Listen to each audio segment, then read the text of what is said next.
everyone, and thank you for joining us today. Something came across my desk today, and it gave me pause for reflection. I think one of the things that happens as we talk about enterprise, business, cybersecurity, threats, breaches, and so on, often what happens is that people are left wondering, how does this happen? What is the context behind what's driving this? And I just wanted to read something to you. It'll just take me a minute. It's very important. There's something called the Global Organized Crime Index. It's the result of a 2-year endeavor to evaluate levels of crime and resilience in 193 UN member states. So this is not restricted to a country or a continent. This is truly global.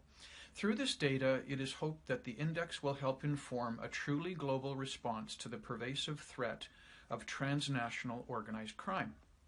Now, we're getting certainly a growing number of inquiries and requests for discussions and meeting with C-level and senior management on cybersecurity.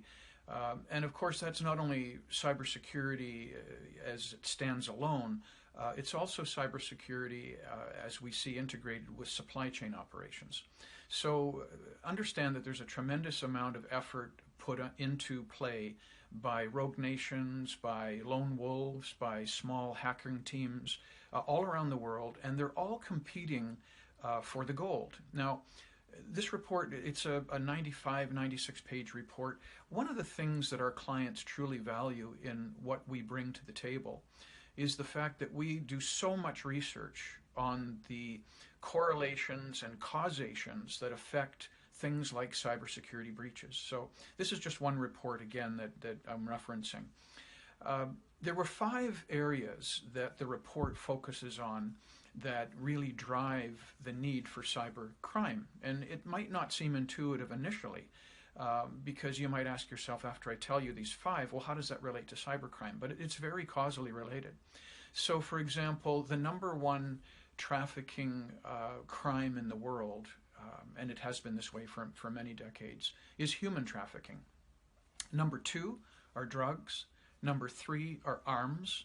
Number 4 is human smuggling, and we often lump human smuggling together with human trafficking. And actually in this report they've broken them out because each one by themselves is very, very significant, and together, of course, they put a large number of people all around the world at a very poor disadvantage with respect to life, liberty, freedom of choice, and so on.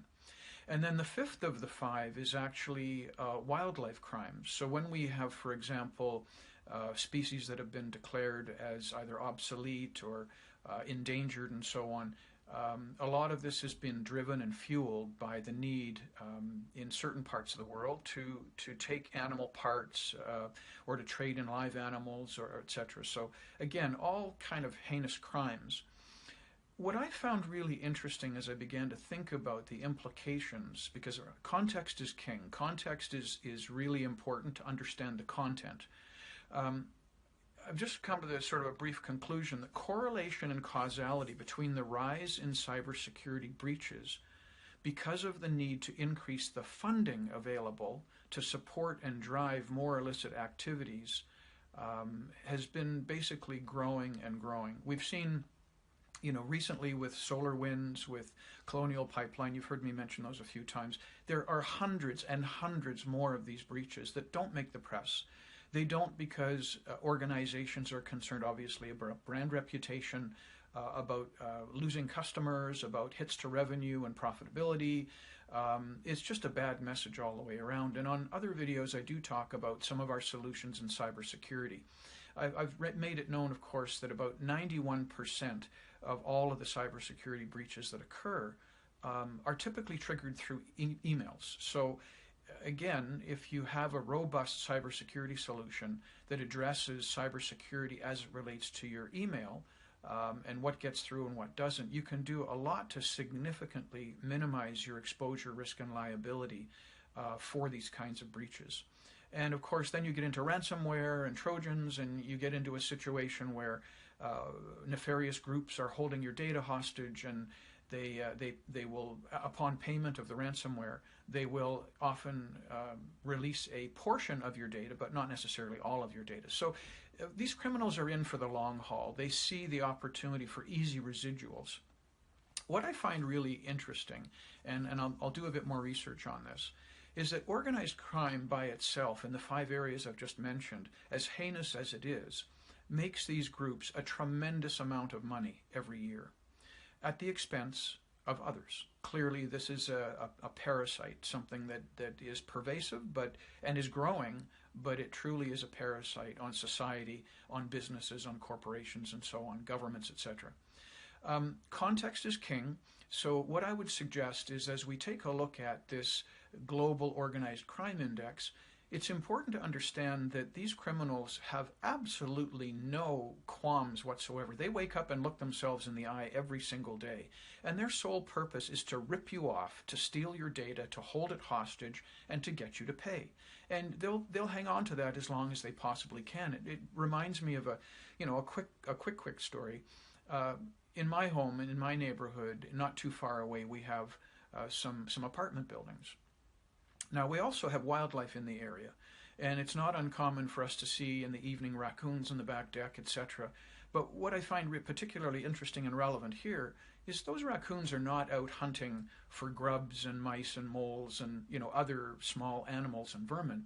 They're going into the dumpsters of the apartment building and pulling out a box of pizza and then walking along a fence with a piece of pizza in their mouth or a bun or something like that. Why do they do that? Because it's easy. It's easy for them to get away with that.